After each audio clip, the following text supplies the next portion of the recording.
Olá, sejam bem-vindos ao canal Engenharia de Software com ênfase UML.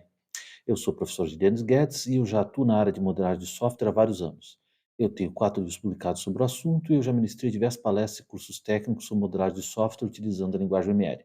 Na aula de hoje, eu vou dar continuidade ao tema sobre arquiteturas de software, dessa vez enfocando arquiteturas em camada.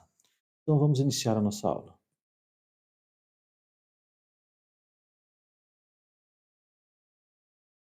Então, essa é a quinta aula sobre arquiteturas de software. Como eu falei, nós vamos abordar o padrão de arquitetura em camadas. Em softwares complexos, é bastante comum ser necessário desenvolver partes do software de maneira independente, muitas vezes até mesmo por equipes separadas. Então, é necessário que haja uma separação de interesses. Essa separação deve ser clara e bem documentada. Dessa maneira, os módulos do software eles podem ser desenvolvidos e mantidos separadamente. Então, qual é o problema solucionado pelo padrão de arquitetura em camadas? O software ele precisa ser segmentado de tal maneira que os módulos possam ser desenvolvidos e evoluídos separadamente. Deve haver uma pequena interação entre as partes e o software deve permitir portabilidade, modificabilidade e reuso. Portabilidade é a capacidade de o software ser executado em diversas plataformas, sobre diversos hardwares, sobre diversos sistemas operacionais. Modificabilidade é a capacidade do software poder ser modificado, alterado, mantido, evoluído de maneira fácil. E reuso se refere ao reaproveitamento de código, no caso da arquitetura em camadas, de grandes quantidades de código, às vezes camadas inteiras. Bom, no padrão de arquitetura em camadas, como o nome já diz, o sistema é organizado em camadas separadas. Então, em cada camada existe um conjunto de módulos. E esses módulos, eles encapsulam um conjunto de funcionalidades que oferecem, e cada módulo, né, oferece um conjunto coeso de serviços. Ah, as camadas, elas particionam um conjunto completo de software e aliás, elas particionam completamente um conjunto de software e cada partição é exposta através de interfaces públicas. Aqui não se trata de interface humano-computador. A palavra interface às vezes causa confusão, porque ela pode ser interpretada de muitas maneiras, mas nesse sentido se trata de uma comunicação entre duas camadas. A forma lógica como é feita a comunicação entre as camadas, entre os elementos dessas camadas. Então, na arquitetura em camadas, cada camada depende somente dos recursos e serviços que forem oferecidos pela camada imediatamente abaixo dela. Ela é uma arquitetura relativamente simples, mas que permite escalabilidade em termos de recursos. Eu posso aumentar o número de camadas, eu posso modificar camadas, eu posso ser capaz de adicionar hardware de maneira relativamente transparente para a maioria do software.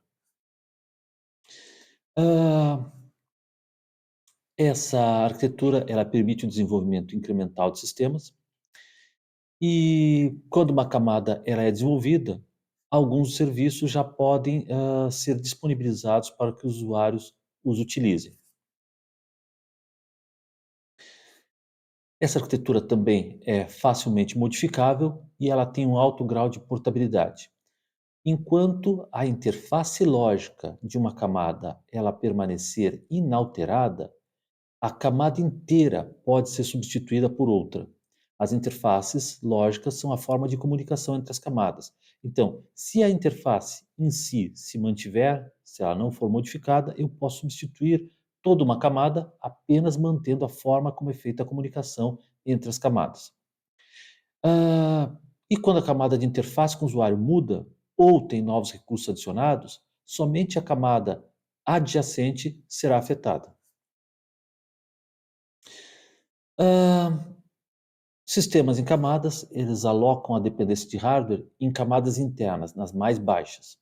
Então, isso permite e facilita que sejam fornecidas implementações multiplataformas de um sistema de aplicação. Assim, somente as camadas internas, as camadas mais baixas, que dependem de alguma forma do hardware, precisam ser reimplementadas, de tal forma que elas possam levar em conta recursos específicos de um determinado sistema operacional ou de um SGBD, um sistema gerenciador de banco de dados, por exemplo. Vantagens dessa arquitetura. Desde que a interface lógica seja mantida inalterada, eu consigo substituir camadas inteiras. Recursos redundantes podem ser fornecidos em cada camada e isso aumenta a confiabilidade do software. Ela pode ser utilizada na construção de novos recursos em cima de sistemas existentes, como, por exemplo, sistemas legados, isso é muito útil. Eu posso ter interfaces lógicas que comuniquem com as entradas e saídas de um sistema legado e fornecer camadas mais amigáveis em termos de usabilidade, utilizando interfaces mais modernas para os usuários, mas mantendo o sistema antigo funcionando. Então, em empresas que têm sistemas antigos, mas funcionais ainda, é útil adotar esse tipo de arquitetura. Ela também é útil quando o desenvolvimento deverá ser dividido em múltiplas equipes. Então, cada equipe se responsabilizaria por uma determinada camada. Desvantagens. Às vezes não é tão simples separar essas camadas.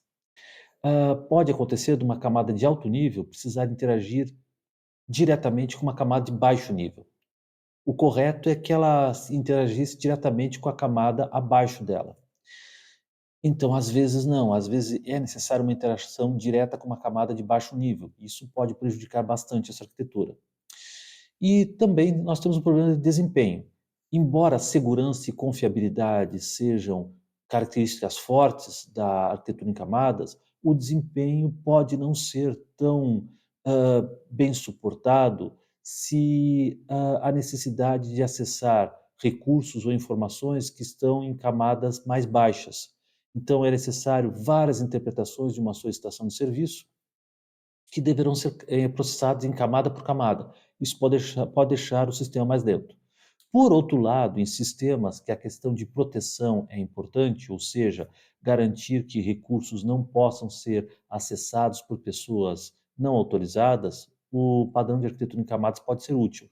Eu posso criar vários bolsões de segurança nessa arquitetura, fazendo vários tipos de validações até os recursos, até que se possa chegar aos recursos mais importantes. Claro, isso pode sacrificar, como já falei, o desempenho do software.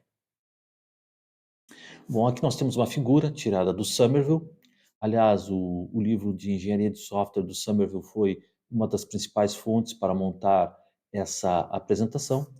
Então, aqui nós temos um exemplo, uma figura de um padrão de aplicação de um padrão de arquitetura em camadas, onde eu tenho uma camada de interface de usuário, eu tenho uma camada de gerenciamento de interface de usuário, autenticação e autorização, uma camada para conter a lógica de negócio, ah, as funcionalidades da aplicação, os recursos do sistema, e uma camada de apoio para o sistema, onde rodaria o sistema operacional, o sistema gerenciador de banco de dados, etc.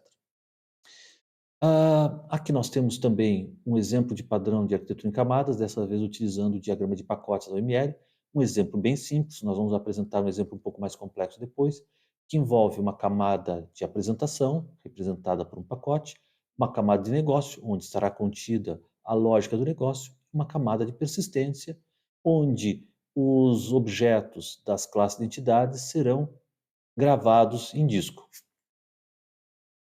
Ah, Aqui nós temos um diagrama de sequência bem simples para ilustrar o funcionamento dessa arquitetura, onde o usuário ele vai solicitar serviços para a camada de apresentação. A camada de apresentação ela vai solicitar que a camada de negócio execute algo relacionado ao serviço solicitado e a camada de negócio, quando necessário, solicitará a camada de persistência a manipulação de dados, seja gravação de dados, gravação de objetos ou recuperação de objetos. Essa camada retornará os resultados da solicitação de manipulação e a camada de negócio retornará os resultados para a camada de apresentação que será responsável por apresentar os resultados ao usuário. Aqui nós temos um outro exemplo de padrão de arquitetura em camadas, um exemplo um pouquinho mais detalhado, onde eu criei um pacote representando a camada de visão ou de interface com o usuário, uma camada para conter classes de controle que interpretarão os eventos de visão, e uma camada contendo as classes de entidade que conterão a lógica do negócio. Haverá um subpacote para conter as classes de repositório, do padrão de persistência repositório, que já foi ensinado em outro vídeo, e uma camada de persistência, onde as classes de entidade serão mapeadas e persistidas em tabelas relacionais. Quando usar a arquitetura em camadas? Quando é necessário construir mais recursos em cima de sistemas que já existem há relativamente bastante tempo, principalmente sistemas legados ou sistemas construídos numa linguagem com poucos recursos de interface gráfica, por exemplo, sistemas construídos em COBOL, mas que ainda são perfeitamente funcionais, só é necessário adicionar interfaces mais amigáveis, mais usáveis, por exemplo. Quando os recursos estão espalhados em várias equipes e cada equipe é responsável por desenvolver uma determinada camada, e quando é necessário uma proteção multinível, onde os recursos estão nas camadas mais baixas e é necessário várias validações para garantir que eles não poderão ser acessados por pessoas não autorizadas. E nós terminamos mais essa aula sobre arquiteturas de software. Eu espero que esse conteúdo tenha sido útil. Se vocês gostaram do vídeo, peço que vocês compartilhem com quem possa ter interesse. E se ainda não estão inscritos, eu peço que vocês se inscrevam no canal. Obrigado pela atenção. Nós nos vemos nas próximas aulas.